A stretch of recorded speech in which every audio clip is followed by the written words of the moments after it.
Ain't nothing plugged in. Ain't no mics plugged in or nothing. It's gonna be on the same thing.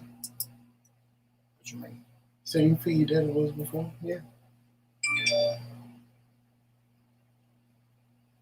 Same feed that it was before. Here it goes. That's perfect. And nobody's here. They'll come back. Here it goes. And nobody's here.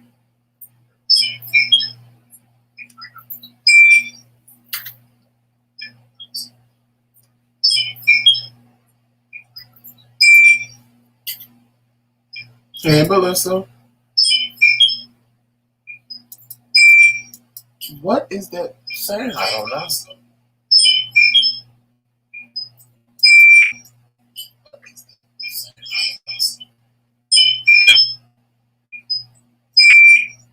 Hey, Ashley.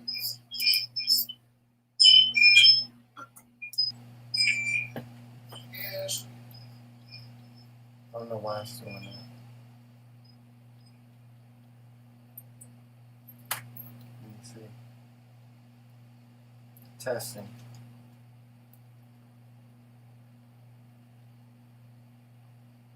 Testing.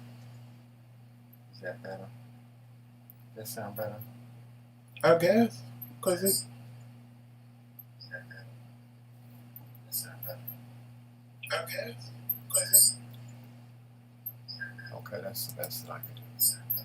it. Hey, Shaw. Hey, Love Kingz. Okay, that's the best that I can do. Oh, my Jesus. Hey, Shaw. Hey, Love Kingz. Hey, Monica. Jesus. Melissa said it's better.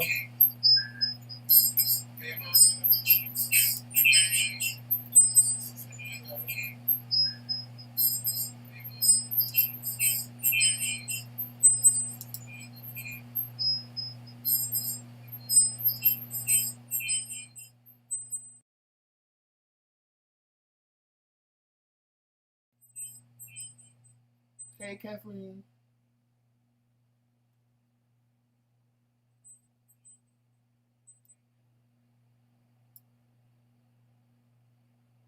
That ain't plugged into nothing, right? No.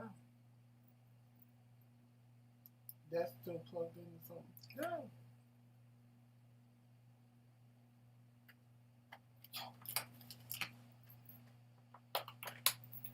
Nothing's plugged in.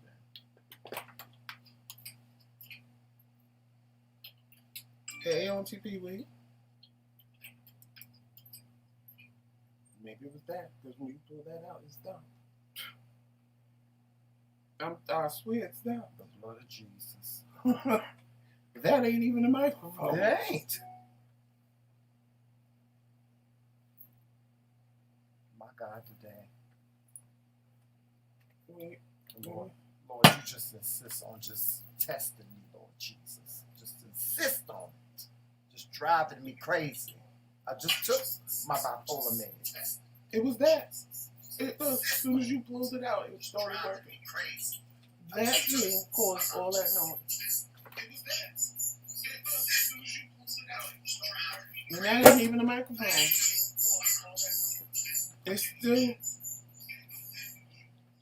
It's still an echo like we what you call it. They saying it sound good, so if it sound good to y'all, there you go. Thank y'all for coming back. We appreciate it. Thank y'all for coming back. Maybe it's our phones because we're in here in the studio. That's probably what it is. I don't know. They said it sounds fine. As long as it sounds fine, I'm turning the sound down on my phone and paying it. We're going to put it in. Where we going to put it? I'm going to step out on faith this morning.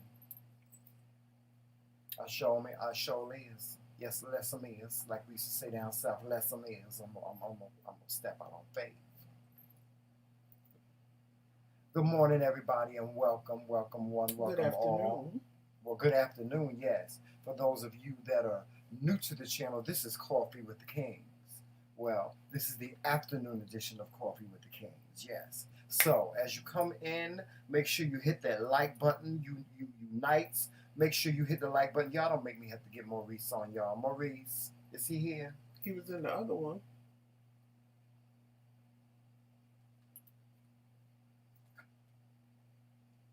Y'all hit the like button when y'all come in. And those that are new, sit back and relax. I hope that you enjoy thus far. And hit that subscribe button as well when you come in.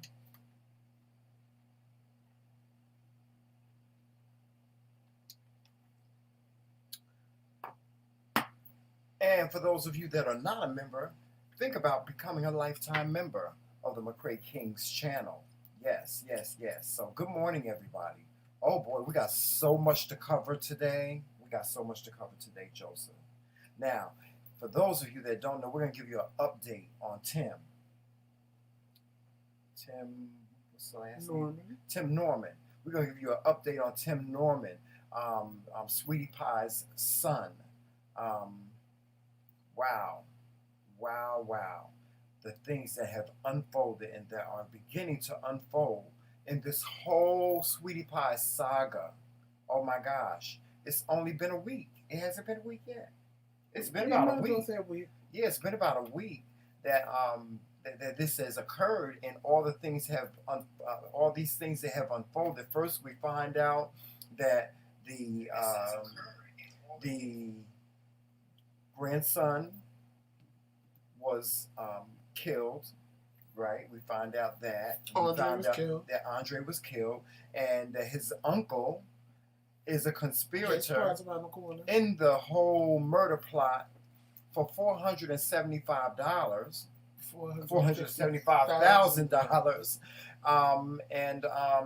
Then we find out that the insurance agent that sold him the policy doctored up the policy to make it possible for him to have a policy at all. But remember that. Hold on to that. Now we're finding out that not only did Tim have a policy on his nephew Andre, but it's been alleged that he has $1 million policy on his mother. What's her name? Miss Robbie. Miss Robbie. They call her Miss Robbie. I keep on calling her Sweetie Pie, but I want to call her Miss Robbie. He had a $1 million insurance policy on Robbie. That's been alleged. We don't have all the full details of that, but that's what's being talked about right now in the blogs and in the media and so on. Also, I did a little research because I didn't really watch Sweetie Pies.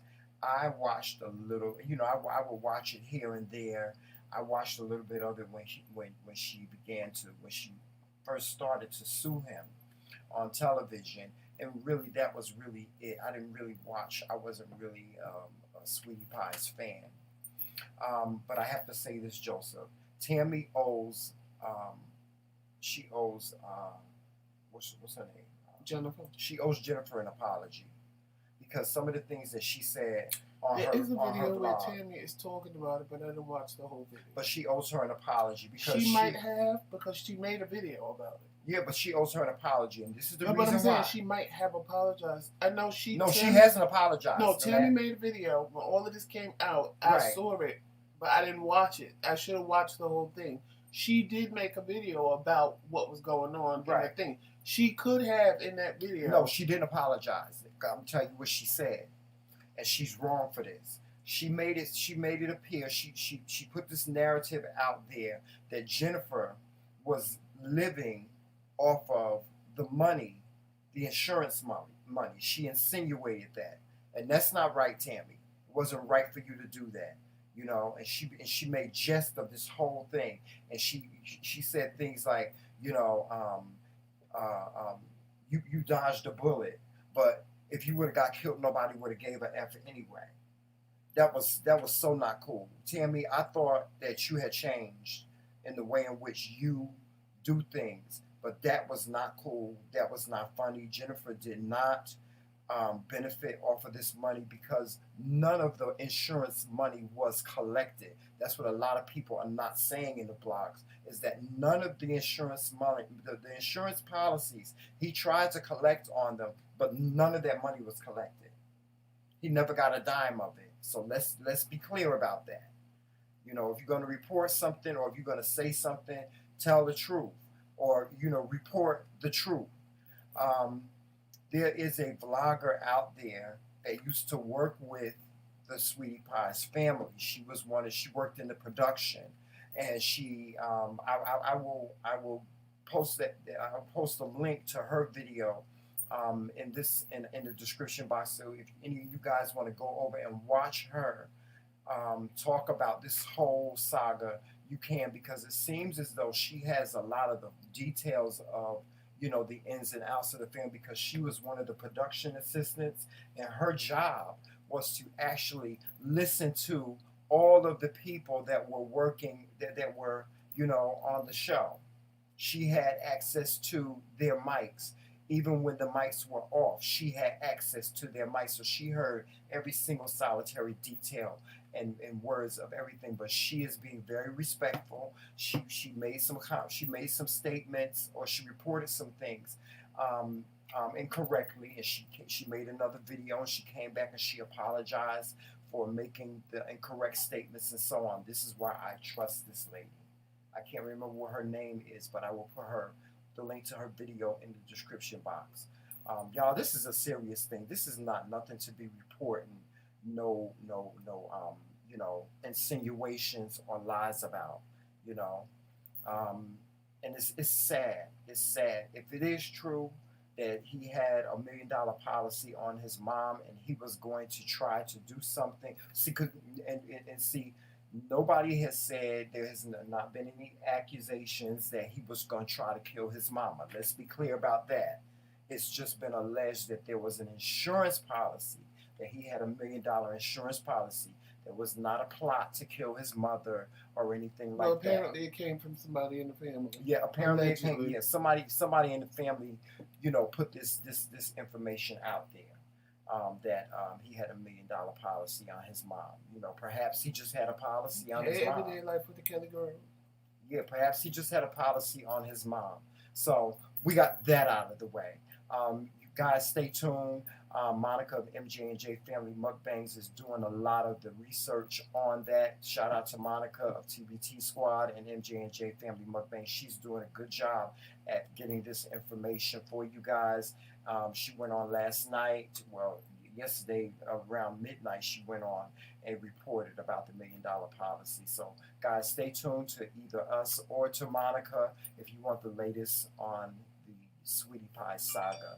Now, getting to something else that I really want to talk about this morning, I really think that we really need to start having a conversation about this. Meg Thee Stallion. Okay, you people, if you're getting in your feelings about it, I'm talking to you. Everybody is trying to spit this narrative. She got shot, but what did she do? What the hell does it matter what she did? She could not have done anything except point a gun at him to deserve getting shot. This girl did not deserve to get shot. And y'all, this is an act of domestic violence. Some of these women out here are killing me. Y'all are killing me by not standing behind Meg Thee Stallion and supporting her at this time. Everybody wants to, her story is this, her story is that. She's not telling the whole story. We want to know why he shot her. She don't know why he shot her. The fact of the matter is, this girl was shot. And the fact of the matter is, she could have been killed. Let's be real about that, Joseph. She could have been killed. And y'all want to know why. Why is it? And see, this is the problem. This is why black women don't report crimes of domestic violence, and they sit back and they allow their abusers to abuse them. Is because when they do try to talk, this is what they get. It's not cool, y'all. It's not cool. You women need to be standing and behind Meg Thee Stallion on this. You need to be standing in solidarity behind this and supporting this young black girl that was shot in her foot. Not sitting here trying to debunk why she was shot or whether she was shot or not, the girl, for Christ's sake, showed pictures of her foot. What else? What else do you need? What else do you need?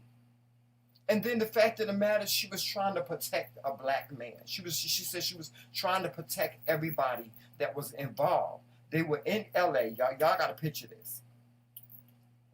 First of all, the LAPD ain't got the best record. Nope. They don't. They don't have the best record. So they get pulled. The police come after this shooting. The police come. She's sitting there and she's not saying nothing. She's not telling them that she's gotten shot. The police are being very aggressive with her and everybody else already. So if she tells them this is her thinking, and I'm putting myself in her shoes too. She's saying that the reason why she didn't say anything is because she didn't want the police to know that there was a gun in the car, because if it was a gun in the car, that would have changed the whole game. That would have gave them probable cause to do whatever they want. Like I said, the LAPD ain't got the best record. Okay? So y'all got to give her props. And then she was trying to keep this whole story, this whole scenario out off the internet. She wasn't speaking at all. It was his people. It was his publicist that was putting this narrative out here that she was lying, that she was partying after she got shot, and she was doing this and she was there. Y'all don't know that for sure. None of us were there. This girl got shot. She got shot, Joseph. This is a serious thing. What I don't understand is all these women are sitting back and they ask them why, what she do? What did she do? What did she do? What the fuck does it matter what she did? Excuse my language on a Sunday. But what the fuck does it matter? What the fuck does it matter what she did? It don't matter. The fact of the matter is this man pulled out a gun. She was walking away. So her back was turned. Why don't you go deeper than that? Let's figure out why black women tend to sit around and protect black men.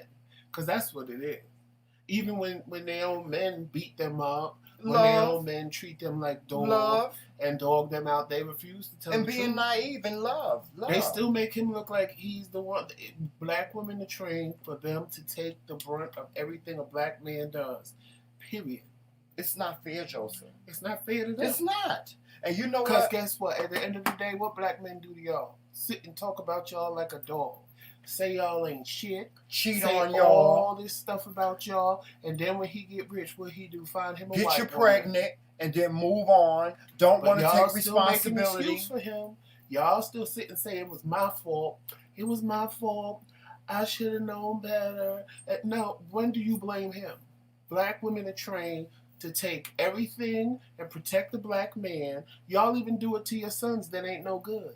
You know your son ain't shit, but you'll still sit and let this woman, let some girl be with him and won't tell him, girl, my son ain't shit. Go run for your life. No, you sit there and go, well, if he's not treating you right, maybe you should do this or maybe you should do that. But that's how black women are trained.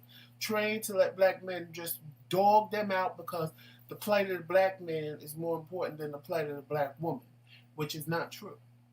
Which is not true. Y'all hold black men up all the time. But y'all protect black men all the time, but black men don't protect you. Mm-hmm. But you know what? They'll sit and talk about y'all like a dog. But let me say this. You know what? And I'm probably gonna get a lot of backlash for this, because another vlogger said it, Funky Dineva. He said, maybe you women need to start abandoning the black man, supporting the black man. And I agree with that 100%. They need to start telling on their ass because y'all feel bad for them because if they go to jail, what? He beat the shit out of you. Where's he supposed to go? So he leave you and go to the next black woman and beat the shit out of her, and she feel bad for him, and he leave her and go beat the next black woman because y'all too scared and want to protect this man and don't want to put his ass in jail because you know how the police do. Fuck, then maybe he need to get his ass fucked up by the police. Mm-hmm. So he'll stop fucking you up. Yeah. How about that? Yeah. How about maybe a white cop need to fuck him up so he stop fucking you up? I support my people. But I don't support this. I don't support. I don't understand how a woman gets shot in her foot. And again, the only reason why she should have got shot is if she had a gun on him. Because if she had a gun on him, then hey. Imagine if he would have shot her in the back. Imagine if he would have shot her in the head. We would be talking a having different a whole story. different conversation. We have a whole different conversation. Everybody want to make an excuse for why she got shot. Oh well, you don't know the whole story. What did she do? It doesn't matter what she did. She got shot. Nothing warrants a man putting his hands on a Even woman. if she hit him, it don't warrant her getting shot. No. The only reason why she should have got shot is if she pulled the gun on him. Because then at that point, he don't know what she gonna do. Right. That's self-defense. He don't know what she gonna do. So you got a gun, I got a gun. So let's get trigger happy. Right. But she's walking away and he decides to shoot her in the foot. Black women, y'all need to start protecting y'all. I done seen plenty of videos. And standing behind y'all sisters. I done heard plenty of people, well, what did she do? Oh, she's a liar. Oh, she's this, she's that. Well, you don't never know what she said to him, and she was jealous because he was flirting with other women. Okay, and what? That don't warrant her getting shot. But something else that I heard that makes it true. If Meg Thee Stallion was short, fat, and ugly and 500 pounds, oh, y'all wouldn't have a problem with it. But because she's a beautiful black woman, now other black women want to make excuses why she, it's her fault. Why is it her fault? Because she not ugly? Because she got a banging ass body? Is a woman. Y'all mad because finally a brown-skinned woman is in the forefront and not a light-skinned one? So now you mad? Yeah, because if it would have been Beyonce, it would have been a whole different story. If Jay-Z would have shot Beyonce, then it would have been, I believe what did Beyonce do to him? Because he loved her, so she had to do something. Oh, no, it would have been different. Because look at how they acted when they thought there was a Becky. But y'all, y'all wanted a beautiful black woman in the forefront, and now you got her. She gets shot, and y'all make excuses because she ain't. I'm telling you, if Meg Thee Stallion was fat, matter of fact, if it was Lizzo, y'all would have a problem with it. Y'all would be up in arms. Oh, how did he shoot Lizzo? Why did he shoot Lizzo? Blah, blah, blah. Because she don't look like Meg Thee Stallion. But because it's Meg Thee Stallion, and she just made that WAP video, and that got y'all up in arms. Even if it was Cardi B that got shot, y'all wouldn't give a fuck. Because y'all would be, oh, well, what did she do? She run her mouth. Y'all mad at that video still. Y'all mad because the way she looking at video. Why? Because they can't do it. Black women are jealous of each other. Why? A lot of them. Why, though? I have been with women that haven't done anything, but they were beautiful, and they walk in the room, and I watch women just talk about them and make assumptions about them. My sister, it happens to her all the time. And then when people get to know, you're not what I thought you were. What did you think she was? Why can't black women get along? But they want unity. They want a black girls rock. They want a Me Too movement, and they want to do all this, but they don't want to show no unity. What is the problem? Anybody? No. Let's get it together. You have to look a certain way to rock, because when you look a different way, then it's too much for them to handle. It's too much for them to handle when you a banging ass black woman, light skin, dark skin. It don't matter what skin. They just have a problem when you pop it. I've watched it. Don't forget I'm gay. I have been in on conversations with women that y'all don't even have with each other. Yeah. And I've watched, and I've listened, and I've asked. I'm like, well, why don't you like her? What did she do to you? Nothing. I just don't like the bitch. She all that. Why? Because she take pride in the way she look. What's wrong with a woman thinking that she all that? She's banging. Actually, she's beautiful. So why? See, we brothers, we don't have that problem. No. Let's be real. I ain't never had that problem. The same thing. Yeah, queens do the same. Black queens do the same thing. Yeah, but I don't have that problem with nobody. Listen, I look in the mirror and I'll be like, yes, oh yes, I'm all that. Yes, I'm all that. Oh, we got somebody wanting to come in and say something. Okay, here we go. Hey y'all. Hey Justine. Y'all speaking something today that I have to deal with when I go to the building when we went every day. I couldn't have my hair done a certain way. I couldn't have a different shirt on or something. So, y'all, let me cut my stuff in. I don't know why black women do that. And you don't do nothing to And them. I'm telling you, I have watched how black women will tear another woman down for no reason. Absolutely no, they don't even know her name. And they will sit there and talk about her and rip her to shreds. And I've had it to a point where I've even had someone tell me, "Oh, well, you bald headed." Baby, I choose to be bald headed. I cut my hair off. But trust me, I got hair. I cut this hair. So don't speak on me if you don't know me. Right. I mean, why is it when a beautiful woman, I don't care, big, tall, fat, small, enters a room and she is looking fly, are all the other women or some of the women in the room intimidated by that? Because I don't know. It's my understanding that all women strive to be that. All women strive to be all that. All women, should have the attitude that, yes, I'm all that. What is the problem with thinking that you are all that? Because this is my famous saying. I was told, ain't nobody going to take care of you better than you. Well, I was ain't told, nobody going to make you look better than you. You understand what I'm saying? You say I'm a bougie brat, and I was told that I think too highly of myself. And when I walk into a room, how dare I walk in with my head up like I'm better than everybody else? And I'm like, well, that's not my problem. And if you're intimidated by the way that I walk into a room, then maybe you need to check inside yourself and see what's wrong with you, that my presence intimidates you. And I think that's what it is with a lot of people, period. Now, I'm not going to just say black women, but with a lot of people, period. When you walk in a room with so much confidence, it intimidates people to a point where now they want to tear you down because they're like, oh, that bitch ain't all that. I don't know who they think. It happens to me all the time because I promise you, I will walk into the room like when I come in, I want everybody to bow down and say, yeah, Your Highness, I'm here. But that's just the confidence that I exude.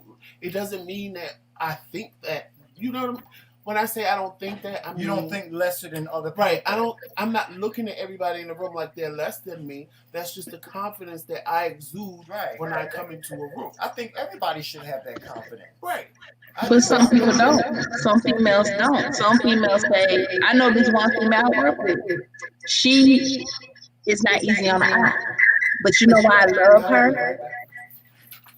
Her personality. And she'll tell you, baby, I know I got these kilos. I know I ain't got no teeth. I ain't got this. But she is her personality. Right. Yeah, we as people really need to get with with just supporting one another and stop being so petty. The pettiness needs to stop. But how do you stop petty? This girl was shot, and I have not heard not one black celebrity stand behind her in solidarity and say, Megan, I'm sorry this happened to you. What can we do? Well, Rihanna kind of sort of reacted with a way when Drea said what she said. She got fired. Oh, yeah, right, exactly, yeah. Because Rihanna wasn't having that. That's the only example that I've seen. And then Beyonce sent her, was Rihanna sent her a big, sent her some things. And Beyonce sent her some things. Yeah. So there are some people that are standing behind her, but this is what I want to say on this, because I did a vlog on domestic violence. I was a child that grew up around domestic violence. And like I said, Megan could have been casket ready. Yes. And folks would have been hollering, screaming, oh, she gone. Then they want to jump on the domestic violence bandwagon. Mm-hmm. No. That girl had some guardian angels, somebody looking out for her. Because like you said, I turned my back. He shot. Well, he didn't. I got shot. I don't really even know who shot me, but I got shot. You're right. She could have been walking in a body bag. Right. And people don't understand with people with domestic violence. The woman doesn't have self-esteem, doesn't have courage to lead. She feels she can't do no better because this man has either verbally abused her, he's physically abused her, he stripped her up every day. And you have to slowly take that person and say, you can do this. Mm-hmm. My mom is 74 years old and still with my stepdaddy.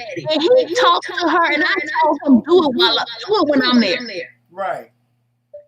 Because my mom feels like she can't find love anymore. My mom won't know what it is. If that man died tomorrow, I'm gonna tell you right what's gonna happen. Unfortunately, my mom gonna go right behind him because that's all she knows. Right. So people need to stop judging folks and saying, oh, well, you know, you can just get up and go. You can just get up and leave. Not if this man is here. Mm-hmm. When the man is here, it's a whole different ball game. My grandfather begged my mama to leave. My grandmother on their dying bed. And she's still there. Yeah. I have tried to help my mama. I've even paid a part of her retainer for a lawyer. You know what ended up happening? My mama called the lawyer and told her to hold off before she filed the paperwork. So when he started acting up, she thinks she could take that paperwork and say, oh, I filed for divorce. I said, that paper don't mean nothing because you ain't even got a court document. Right. Exactly.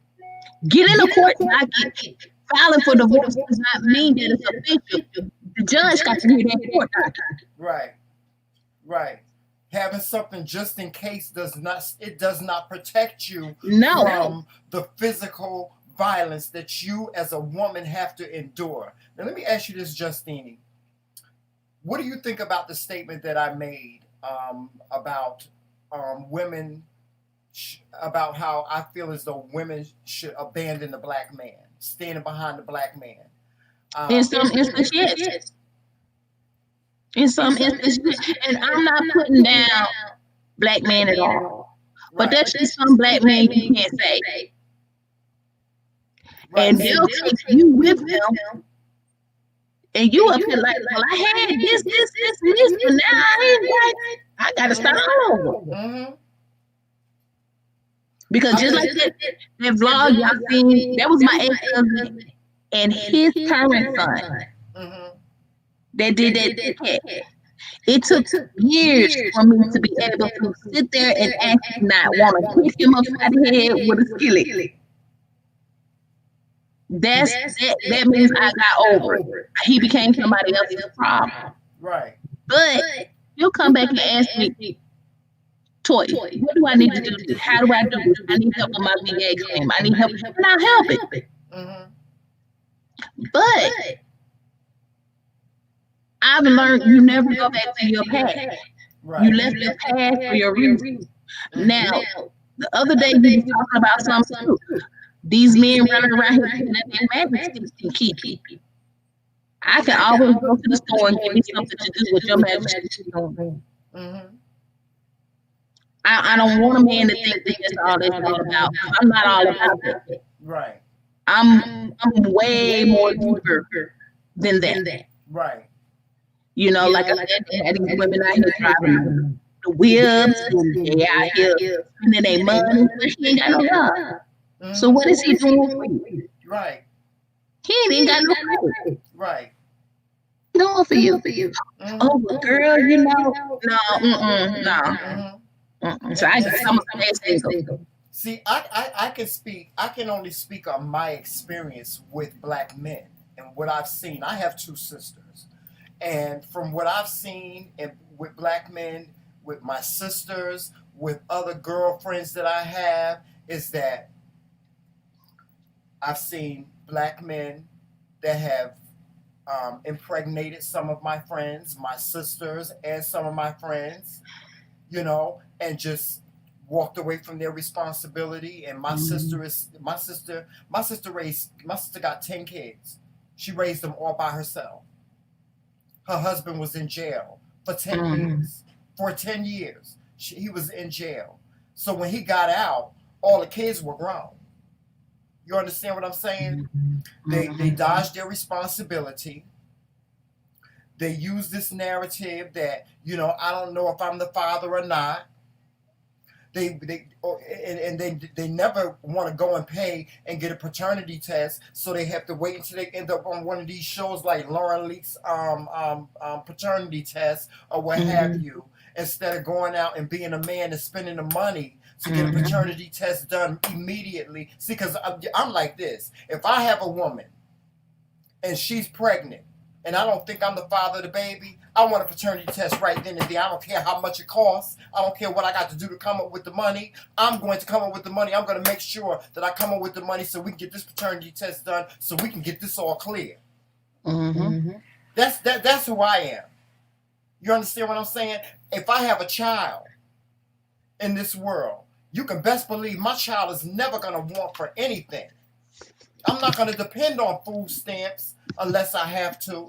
I'm not going to depend on welfare. Oh, most definitely not. You understand what I'm saying? If I have a child, I'm going to take care of my responsibility. That's how I was raised. My mother and father were separated. They got separated when I was 13 years old. And I kid you not, from the time that my father left the home and had his own home, he always took care of us. Always. There was never a time when I had to ask my father for anything or beg my father anything. There was my father was still paying my mother's bills in spite of the fact that they weren't together. And see, that's the main thing. That's the main thing. Even though the relationship between the mother and the father is no longer a unity, you still are a unit or a unity with your child. And that's why I will say this. With my ex-husband, y'all see how he respond with his son? He do the same with that 22-year-old. He has a beautiful relationship. Now, he got and only two got a beautiful relationship, and that's that little boy, and that's that 22-year-old. If she called and say, "Daddy, I need this, I need that," he said, "Give me a minute." Next thing you know, Toy, come, let her come get you. That's one thing I cannot take away from him. Now, as far as our relationship and what I went through with him, I forgive him. I forgot about it. And what they say, you forgave, you forgot. I'm past that pain. But now, for anybody else to come up in any world, them guards is up. It's gonna take you. Gonna not have to do through me, but them two, that 27 and that 22-year-old. If they don't like you, I don't mess with you. Right. Because if they pick up something, and if my vibe pick up something, because y'all, I'm a Pisces, and y'all know we go off the vibe. And if your vibe ain't feeling right, or if I feel you lying to me, that's the worst thing you can do is lie to me. I understand. And see, we need more men like men.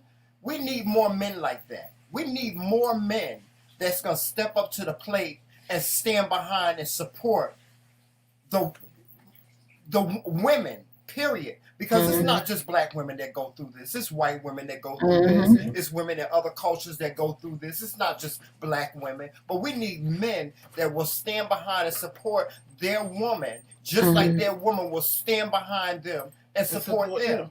Let me ask you this question. Do y'all remember a couple of years ago with a doctor that killed his wife and wrapped her up and put her in the crawl space? Oh, yeah. You know I work for her. Wow.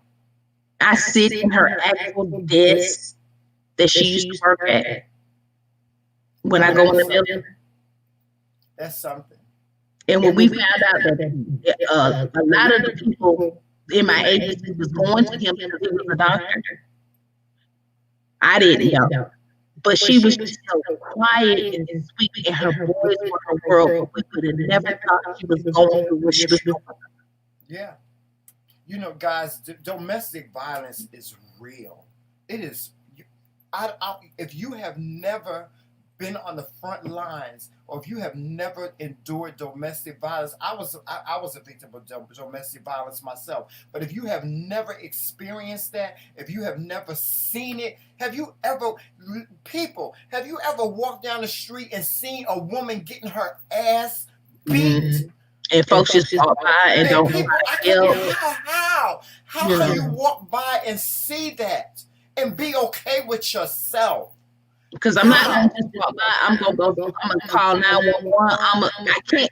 What it is, people are afraid that they're going to get hurt. And sometimes in situations like that, the woman that's getting beat down turns on the person trying to help them. Because, like I said, I grew up in a house of domestic violence. I was the child. So when I did try to help my mom, later on when I came from school, my TV might be taken out my room. Something might have been taken out of my room because I tried to protect her. Right. He would tell her, no, you got to punish her. Till my grandmother stepped in and she said the N word. I wish you would take it. You could take the TV you bought her. She got a better. She would go buy me when you would take it. It got to the point where I was I had a bed in my room. And I was a straight A student going to school, dealing with, I wanted to stay after school all the time. Because when I came home, chaos was going to break out. I couldn't even sit at the dinner table with my mother and eat dinner. He would eat first. He would eat. We would all be eating. He was scarfing food down there. You know, he started arguing with the table turned over. So people don't understand. It's not only the person that's going through domestic violence, but if you got kids, it's worse on the kids. I had to, who became my sanctuary? My granddad, my grandmother became my savior. If it was not for Ola Mae Shepherd, I could have had a bunch of kids. I could have been a dropout. But she said, no, baby. You're going to go in the Navy and you're going to do something with your life. That was my baby. And I know a lot of people, Nene could have been through all this. Don't nobody know what life I had. Yeah, I was a middle class person growing up, but it was hate. So even at 49, and my mother at 74, calling me, crying, 3.5 hours away in Alabama. He talking crazy on the phone. Mama, what you want me to do? I can't come there. If I come there and you got my bail money, because I know you will turn on me and I'm sitting in jail. Woman is going to know when she's had enough. When she hits bottom and she sees that she's going to know when she had enough. That is what a lot of people have to understand.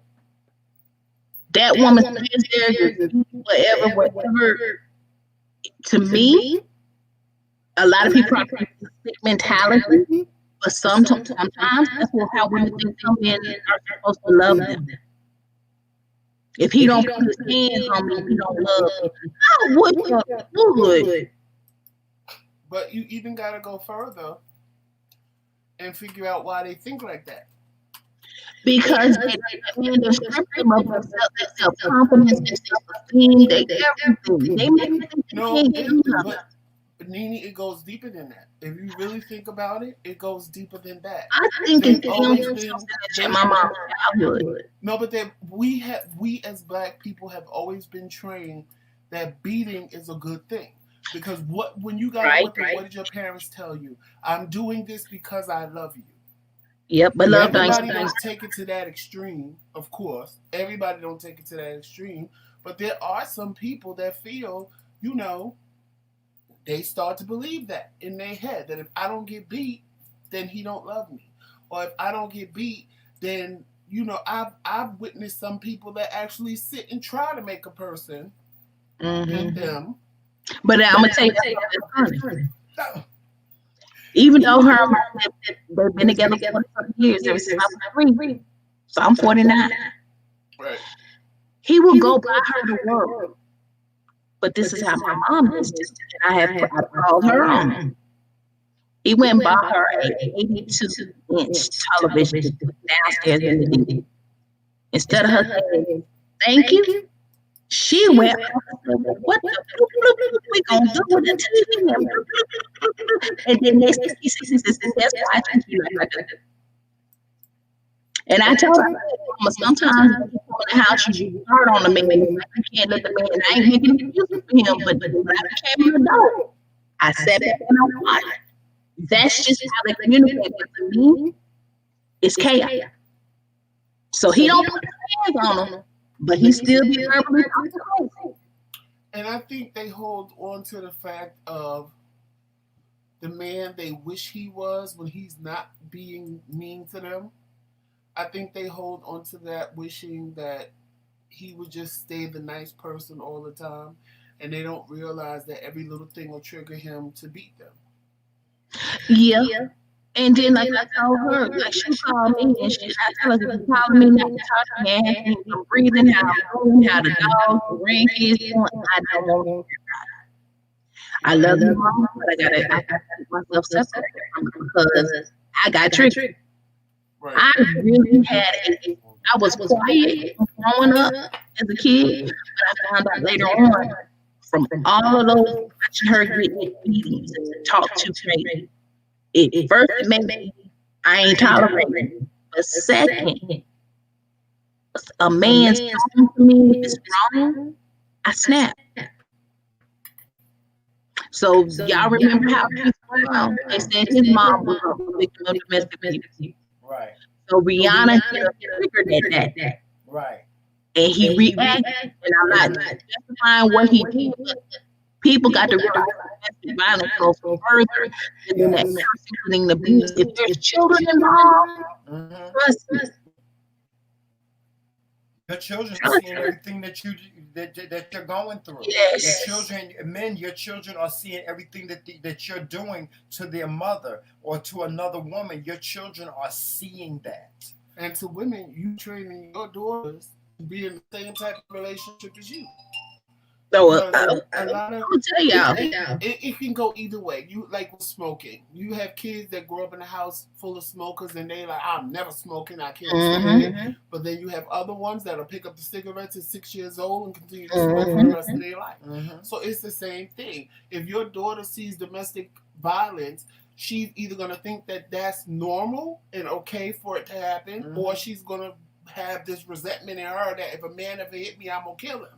So it can go either way. Or she's gonna automatically attract those type of relationships, those type of men, you know. And we need to break this cycle. We need to have these conversations more often. Women, you women that are mothers of daughters, you need to talk to your daughters and you need to tell them that they deserve better than that they should now, the first time a man shows any sign of aggressiveness towards her, that she needs to get up and leave. And if she's scared to get up and leave, come tell me your mother. And let me help you. Because I showed my daughter that whoever you date, they gonna meet Roxanne. Roxanne. That's right. That's right. And another thing people don't realize, like I said before, men get it too. Look at what Nina was doing to her. She was whooping his butt. Right.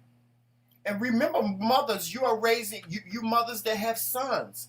When you are enduring this domestic violence, your son is seeing you get beat by another man, so he's going to pick up that as well. He's going to believe that it's okay because he saw his mother get beat. He's going to believe that it's okay when he grows up and has a girlfriend. He's going to believe it's okay for him to beat on his woman. Because I refuse to hear a story about you being abused. I refuse to hear about somebody in the 20s, 30s, 40s. And I really refuse for senior citizens being abused. And even in the black community, I do not like hearing that, the partner is abused.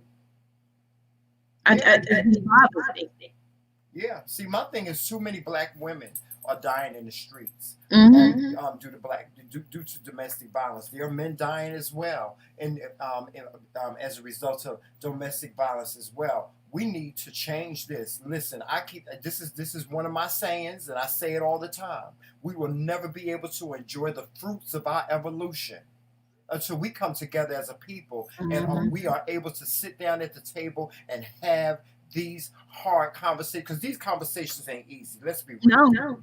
It's not easy for me to sit here and put down what I am. I'm a man.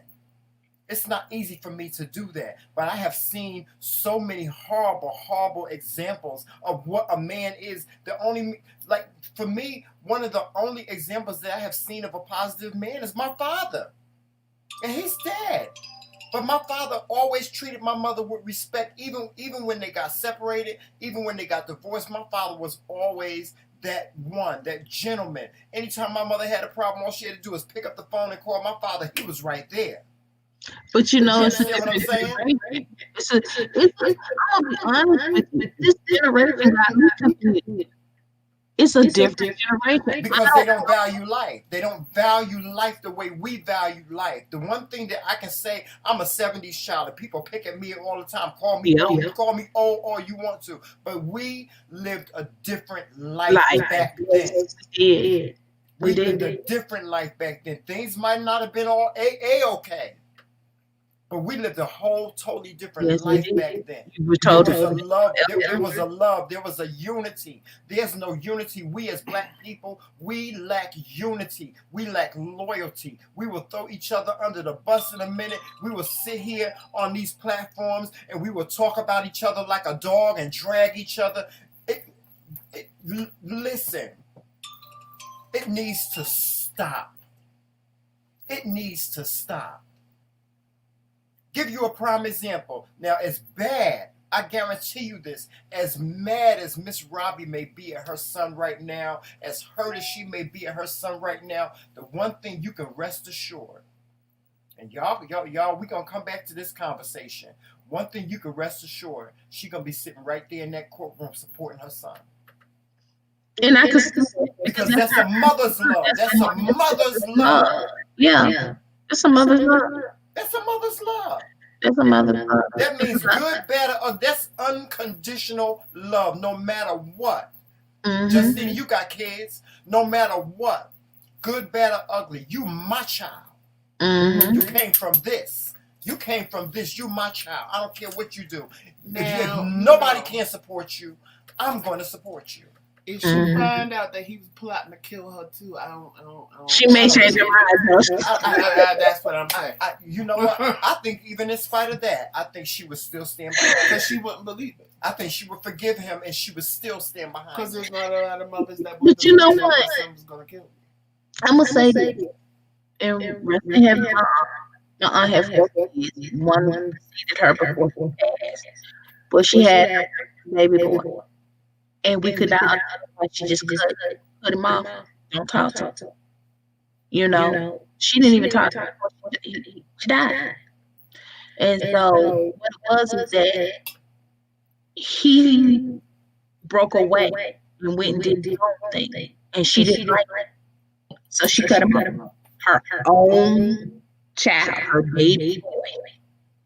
Just cut him off. And see, when he told me, he said, I had to make sure I kept my right in check. He had been there for 30 years. Still is. And the sad thing about it is that when she passed, this is my mother's sister, when she passed, everybody had to have a location. We got a hold of him. And then his older siblings said, oh, he's not going to come. He showed up. Because that was his mother. Whatever bad thing happened, transpired, he still showed up. Mm-hmm. Because that was his mother. Mm-hmm. So I believe this Robbie is probably somewhere in her prayer closet somewhere, probably asking all kinds of God questions why you take this test. But this is the thing. Mm-hmm. This Robbie didn't do nothing wrong. Right. She just had a bad apple. Mm-hmm. And it's kind of scary when somebody like that close to you is taking out policies left and right, like selling hot and sausage, and want to collect. He got it on that boy. Mm-hmm. If you go back on right now on YouTube, going back showing certain scenes, and they pointed out this one scene even when Tim and Paul Right. We had a fight with him. were having it out. Yep. Miss Robbie had to sit him down and mediate. You seen that, man? Yeah, I saw when she went off on him. She was like, "No, you don't. This is family. You don't put your hands on family." That's what she told him. You don't put your hands on them. If you got a problem, because he was like, they play too much. They playing too much, and they not doing enough work. And she was like, "But see, this is what I'm trying to figure out. Where did this learned behavior come from him and his brothers? Because let's be real, all his brothers were killed in the streets. All of her sons were killed in the streets. Yeah, and I don't know, like I don't know what type of relationship Miss Robbie had with her son's fathers or whatever, but I know that she loved her sons. She loved all of them in spite of whatever they did, no matter what. I'm just trying to, it's like, let me just give you an example. I have a nephew. God rest his soul. He's passed on. He was killed in a store robbery. My nephew was 14 years old. He went into a bodega and robbed a store with two of his friends, and one of his friends ended up shooting him, and he ended up getting killed. And I don't care. As much as we showed my nephew love and tried to keep him out of trouble, my sister was always having to go to school for him. She was always having to discipline him. My sister, one of the mistakes that I think she made was letting him drop out of school. She went and signed him out of school. Just, I don't care. No matter what, we've always tried to show all my nieces and nephews good examples.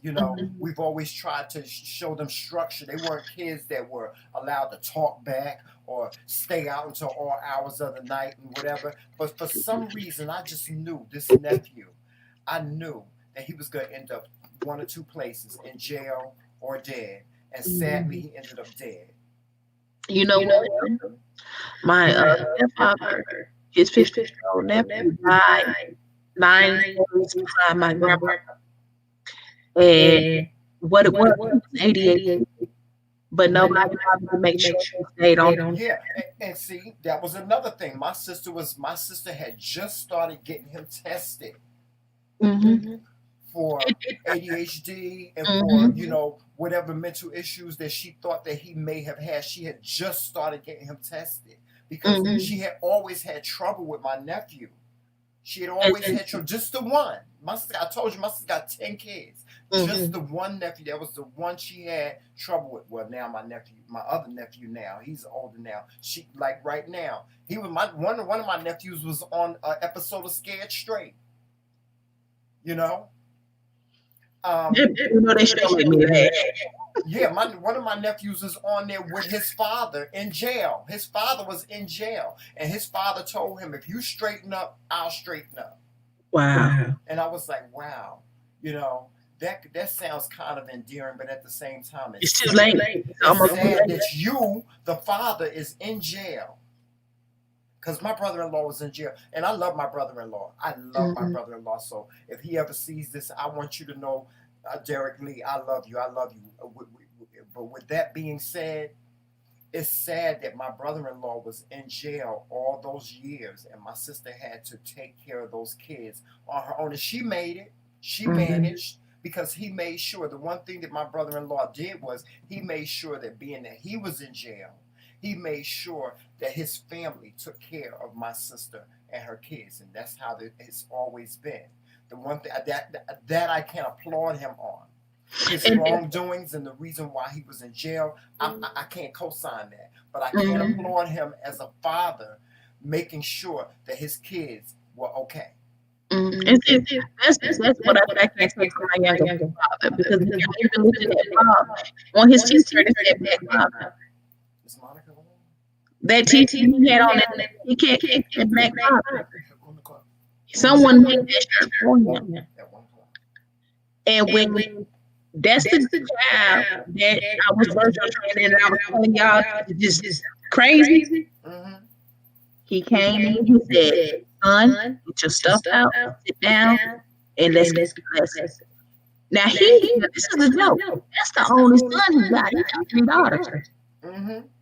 So he got daughters ranging from 29, 22, 17, and an 8-year-old. But I told him I applaud you for stepping up and being that dad. I can't take dad. I can't take it away from him. Right. I can't because he's for the 22 and the 8-year-old. I can vouch and say he's there for him. I can't say what he does with the old. I can't say what he does with the potential. I just know what I do with it, the 20 to 8-year-old. And I know some of them be like, how can you let your ex-husband's son come up because that's not your brother? See, that's not far fetched for me because I have a friend just like they have a friend that she lived her ex-husband owns a house and they all live in the same house together and they've been living like that for years, like over 20 years. You know, so that's not far fetched for me. It's not far fetched for me to see a relationship like yours, like that you have with your ex-husband. My mother and father were like that. My mother and father grew up together. They knew each other ever since they was like 5 and 6 years old. So, you know, they were always friends in spite of, you know, they got married. It didn't work out. They had 3 beautiful kids. My father had a couple of pluses. But my mother and father always got along. You know what I'm saying? Me and him did not get along until baby girl's senior year of high school. And finally, I said, and once I figured out he was somebody else's problem and not mine, and I didn't have to sit up here and worry about the man had life insurance and something happened. You sound just like my mama. You sound just like my mama. I was at peace. He became my best friend. And when his wife called and said, thank you for loving my child, I said, the child ain't got nothing to do with it. Yeah. That's the child. Right. That's her brother. Yeah. If he needs something, and I'm not his TT.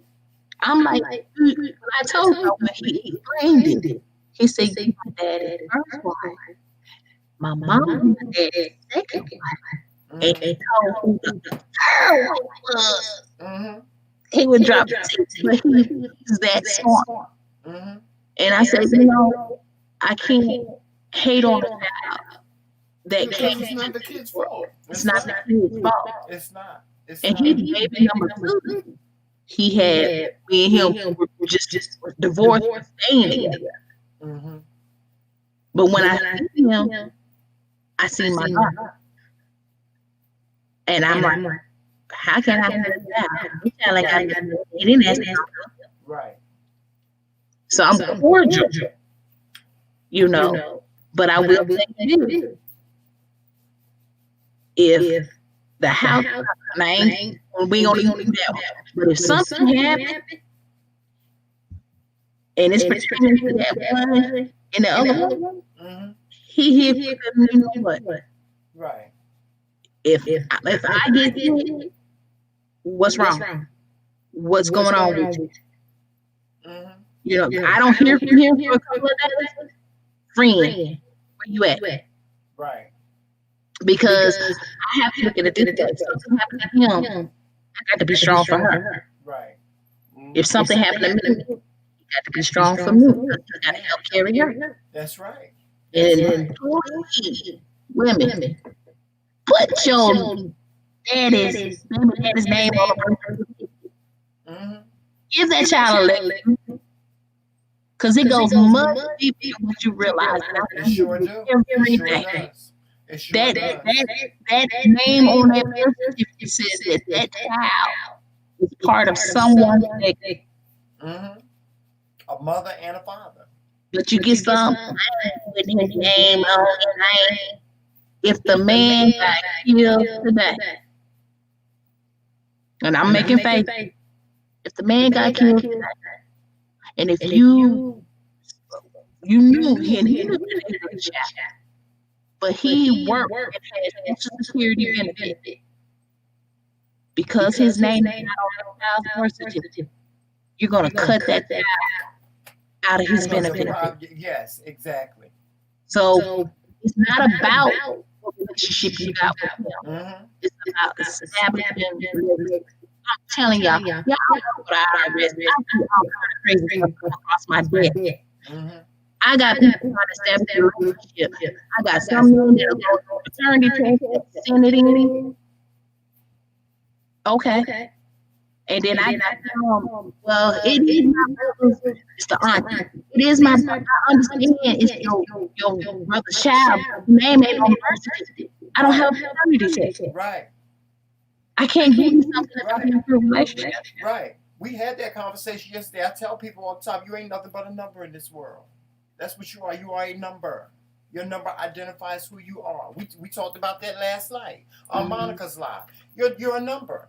You know, you are a number. But people, we got to do better as a community. We have to do better as a community. We have to learn. We have to start supporting one another more, even more and more. You know, I had this argument with my husband last year because I was like, Joseph, why don't nobody ever help people in the hood? Remember? And he was like, Tramel, trust me when I tell you.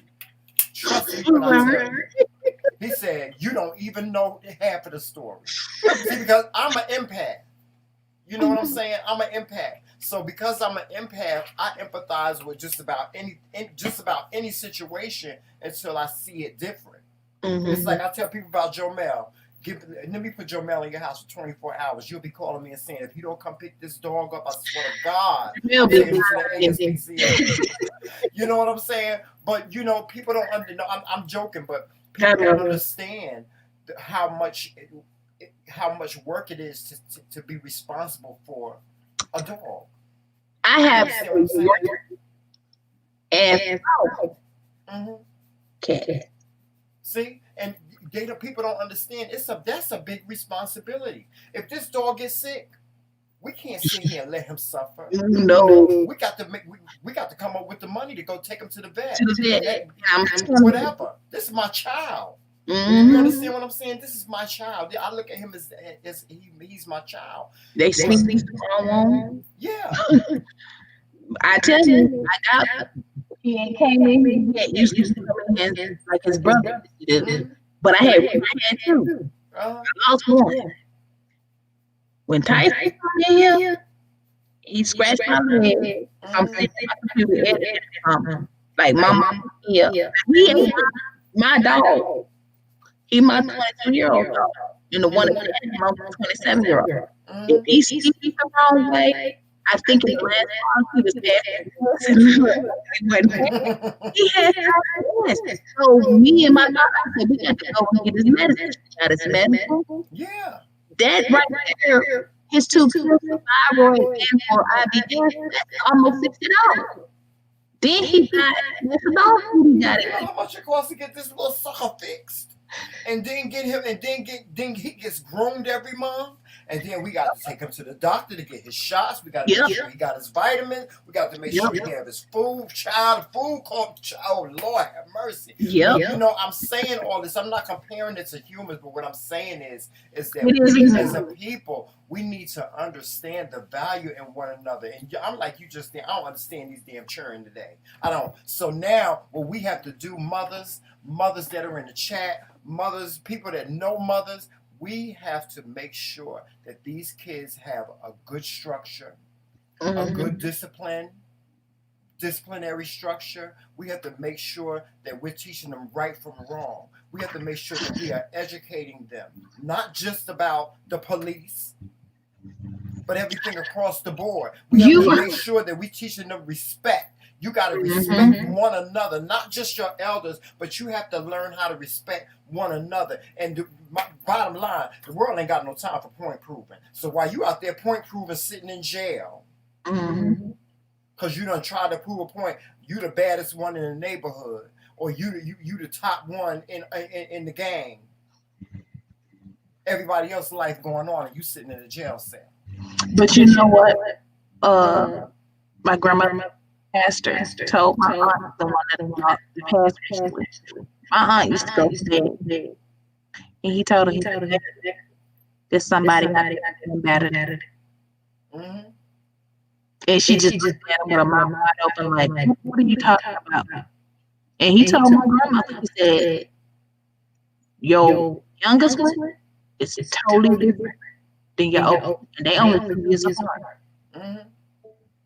And I'm telling y'all, this was my favorite aunt. Ride or die for her, but she showed a side that just made me just be like, Mm-hmm. and I stopped feeling good. Well, see, my father always told me that. He said, you think you bad? You know, just know that there's somebody out there just as bad as you. Mm-hmm. And you know what that's called? It's called confidence. Yes, it is. That's what it's called. It's called confidence. It's somebody out there that is either just as or more confident in you. Than you. Don't be afraid of somebody that's more confident than you. If you want to get to where they are, then take your ass there and get to where they are. And we need to stop all this jealousy, women and men. We need to stop all queens. We need to stop all this jealousy. We need to come together as a people. But that's the problem. And I'm gonna be honest, and y'all might get mad at me, but this all it's like they taught us not to work together. Mm-hmm. So it's letters. I tell people all the time. All those issues. And we finally are waking up out of the matrix. Mm-hmm. And we're just who we are. And folks are like, wait a minute. So you mean to tell? Yeah. You were taught. Mm-hmm. And it went on. Yep. It was taught. It's a taught. If you read the Willie Lynch letters, y'all, I'm telling y'all, please, if you don't never do nothing in your whole entire life, read the Willie Lynch letters. Some people say that they were fake. I don't care if they were fake or somebody made them up. Y'all read the Willie Lynch letters and you will see that we have been conditioned for years and years and years and years to treat one another the way we do. If y'all want to know about light-skinned blacks versus dark-skinned blacks, the Willie Lynch letters. If you want to know about why women, there are women in this world that have children and why men walk away from their responsibilities, read the Willie Lynch letters. It's all in there. We have been conditioned to be against each other, to treat each other like this. We have been conditioned to be disloyal to one another, to not support one another. I'm telling you, and see, we cannot move on until we accept our past. We got to accept it. We have to accept it, and then we have to forgive ourselves. And then we have to move forward and say that we will never be this way again. We'll never be this way again. Until then, we're going to continue to fight this plight. And that's the sad thing about it. Some that have woken up out the matrix is what I call it. Yes. And sadly, women are going to be the brunt. The brunt. Women are suffering the most. Because these men are out here and they are doing things to women. Oh my God. R. Kelly. Lord have mercy, Jesus. R. Kelly. For years. Do y'all understand this? R. Kelly, he wrote a song called You Are Not Alone. That song was about a young lady that he was having sex with, a 15-year-old girl that he was having sex with, and he made her. She didn't have a miscarriage. He gave her. She had an abortion in his home. He called a doctor and made her forced her to have an abortion. He had women tied up in his house. He was peeing on women. He was shitting on women. He was doing all these things to these young girls. And they had to ask to go to the bathroom. That's in his own life. Yes. She had no idea what was going on. I think she was told to keep out of the room, so she come to these rooms unless I take her off my show. Yeah, she had to ask for something to eat, just like everybody else. You see how it messed up that girl? You see how it messed up that girl to the point where she was just, right now she's dealing with mental issues as a result of what this man. Ezra. One man did all this. Do y'all understand this? One man. Yeah, that's just he messed that up. And then he also messed up Dominique, the one that was real pretty and made her cut her hair and had her looking like a little stud. Like a boy. Yeah. Mm-hmm. And that's another thing. Women and men know who comes around your daughter. Because a man feels like he's so nice and everything. He not act like he got his eye on you, but he got his eye on your daughter. Mm-hmm. And see, that's why I'm like, I didn't bring, even after I didn't bring men around my daughters like that. Because you just, I got right. Yeah. I'm just saying. And a lot of people don't realize stuff like that. That if their daughter has a father and their father in their life, that man can't replace that daughter. Their father in their life. You got some good men out there, but you also got some predators out there. But you also got some predators that go after your son. Mm-hmm. Mm-hmm. Yeah. And that's something that our community don't talk about. We don't talk about mental illness. We don't talk about the predators. I don't know. We just try to sweep it under the rug. And then when people start acting out, oh, that boy and that girl is crazy. Well, what made them crazy? Mm-hmm. But let little Johnny or Ray Ray decide to come out of the closet, or let little Starisha decide she a lesbian. Oh, they want to ban them and kick them out the house. But Uncle Tim that been raping everybody, all the girls in the family can still sit at the table while you throwing the little gay kids out in the street to fend for themselves. Thank you. You don't address your brother or your uncle or your cousin that been sleeping with all the girls and the boys. Because that's family. Because there's nothing wrong. Y'all act like not y'all when I say that, but I'm saying they act like there's nothing wrong with that. But, oh, God forbid you be gay. You have to get out of my house. You can't come to the table with us. And that's wrong. Because this is not my story to tell. And until she's ready to tell it, I would not tell it. But in my household, I'm going through something. And I support them every step of the way. That's all I'm saying about that. Right. But it's just amazing to me how the child molester of the family can sit at the dinner table, but your gay son can't sit at the dinner table. You know, your trans daughter can't sit at the dinner table. Joseph said, look at me. I am. And I hope you pick up on what I'm saying. Because it's not my story to tell. But I'm supporting their journey. Their father supporting their journey. Which is, but that's but I will take my child any day. And I'm about to cry about it. But I will take my child any day. Right. If they're gay, if they're transgender. Because that's my child. And I care for 9 months. Right.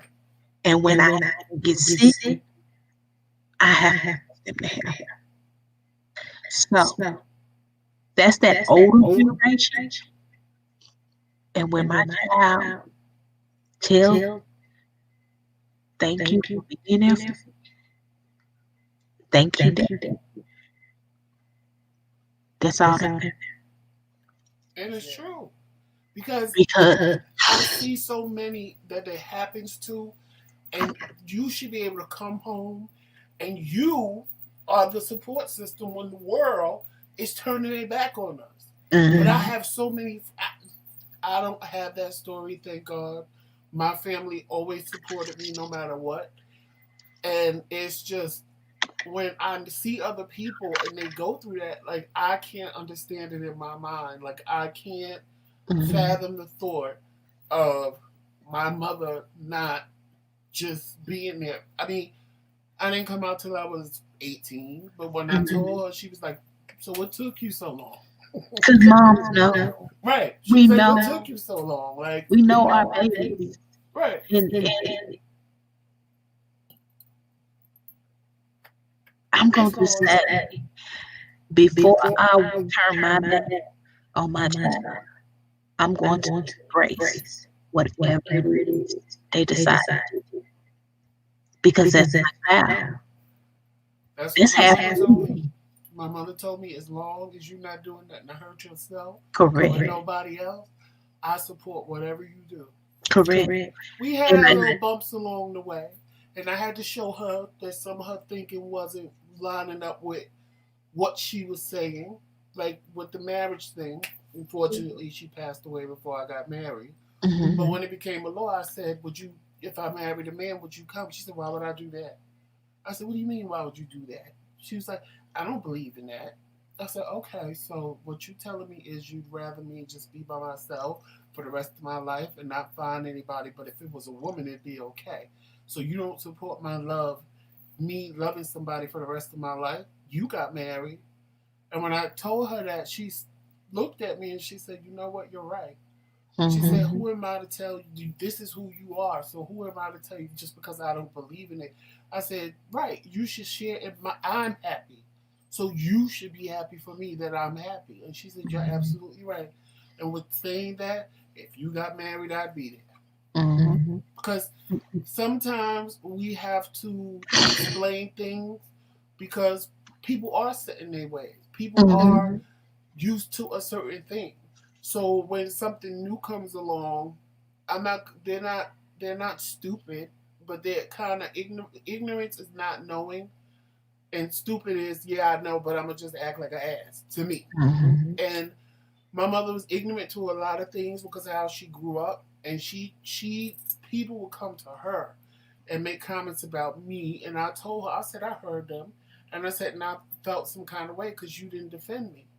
And she was like, "What do you mean?" I said, "You were supposed to defend me. You were supposed to say, that's my son, fuck you.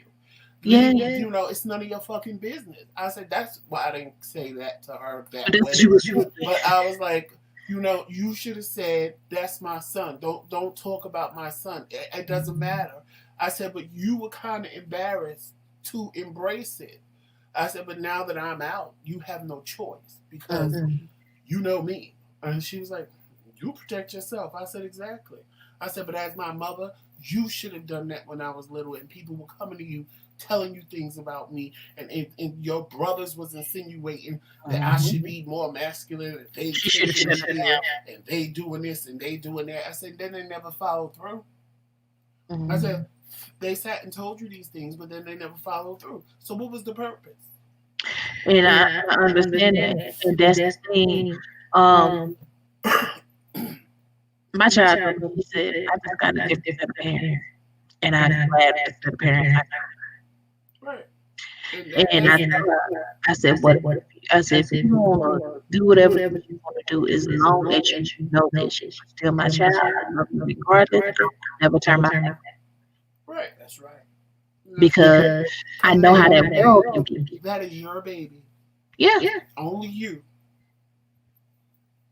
Yeah. And I applaud you because it's not a lot of black mothers that do that. It's not a lot of black mothers that do that. Well, I'm gonna be honest with y'all. Y'all might get mad at it. My mother's second husband was a pastor, and he wasn't no good either. So I'm not really one of them Bible people.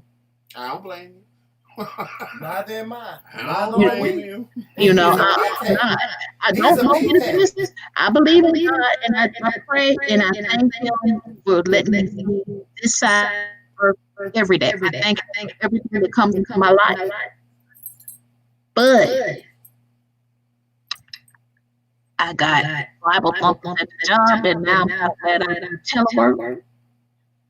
And when you get to singing all loud off key and stomping their foot and repeating that same song, I love Jesus too. I love God too. But I'm not gonna have him come and quote scripture to me. I hear you. Right. I just tell you, you can talk to me, but you ain't gonna quote it to me and try to put it in my head. Right. You know, I don't run from churches. I don't run from religion. I trust me, y'all.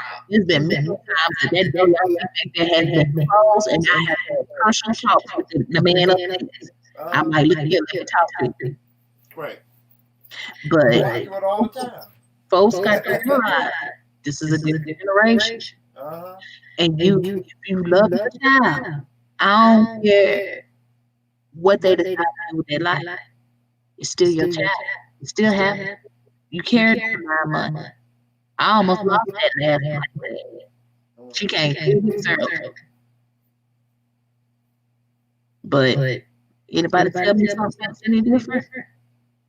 And you're right. Probably still love you. That's her son.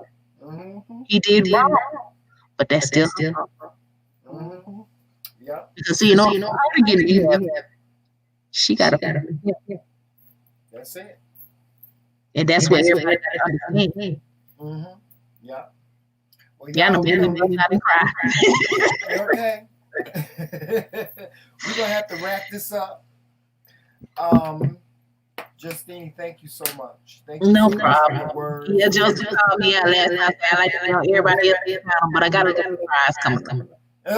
Okay. I like the little Kit Kat, but it wasn't you. I wanted to do something different. And he was so pissed. Can I do this? We're going to do the Kit Kat challenge. I said, yes, I was supposed to do it with him. What is the Kit Kat challenge? They don't want to see apple pie and Kit Kat. I love y'all. I do, but not that one. I want to taste that apple pie one, though. I do want to taste the apple pie one. I don't think they have that one here, do they? Yeah, they do. Look at Nene's face. Me too. I'm looking at it the same way with the side eye because I don't like. I'm like, what the hell? But I want to try it. I want to see because I saw what it looked like. It just looked like an apple pie shaped like a Kit Kat. I've had watermelon. I've had strawberry because in the can they sell different flavors. And y'all see the first one with my daughter.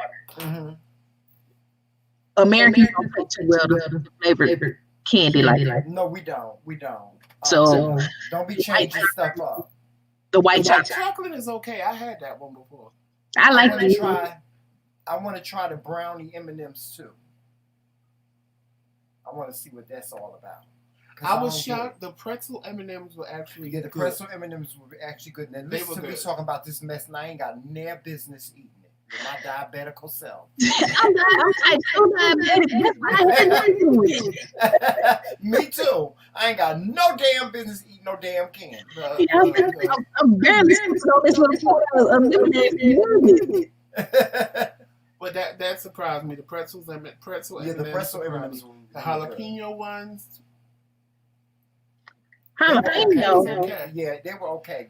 It was like M&M's with a cake. It was chocolate. It was like M&M's with a cake because chocolate. Like I know in Target they have these dark chocolate candy bars that have a little bit of chili pepper in them. Yeah. Okay. Yeah, so it wasn't that bad. It wasn't that bad, but they were hot. Yeah. Like they left a kick once you got into them. Yeah, they had a little kick to it. It wasn't that bad. I mean, it was like you ate one and then it was like, okay. You know, it wasn't the spicy part wasn't that. It wasn't too strong. Too strong, yeah. It was like faint. You know, it was like all of a sudden, bam, and then that was it. You swallowed it and that was it. That's the good kind. Yeah. Now, when they do all them Oreo cookies, no, I'm not doing that. I'm not doing that. No, I'm not doing the Oreo cookies with the cookies and cream and no, I can't. The red velvet ones I tasted those. The red velvet is good. Those are good. I'm gonna tell you what to do around a holiday. Get you some red velvet Oreo, dip them in some chocolate, and have it in, white chocolate, and that's a little dessert. So you have a little bit together if it's over with outside. That's a good idea. Dip them in the chocolate. Dip it in the milk. Little popsicle sticks and make little Oreo pops. So there you go. Yeah. Instead of paying $4 for the box of Oreos, you can go ahead and get some make your own. That's it. But I ain't gonna you guys. I'm getting ready to run that here. Yes, but thank you so much for joining us today. Thank you. I hope that you continue to have these conversations with your daughter, and I hope that this live stream has educated some people on what we as people need to do. We need to come together and have conversations. We need to have these serious conversations about what's going on in our community, so that we can be a better people, so that we can enjoy the fruits of our evolution. We need to start doing this, guys. We need to stop all this pettiness and not recognizing the fact that this woman, Meg Thee Stallion, was shot. And black women, we don't even know need to stand behind her in solidarity and say to her, when you leave here, go to her page or wherever you can find her and just leave a message and just say, Meg, I'm with you. I'm with you. I support you. I'm sorry for what you went through. I support you.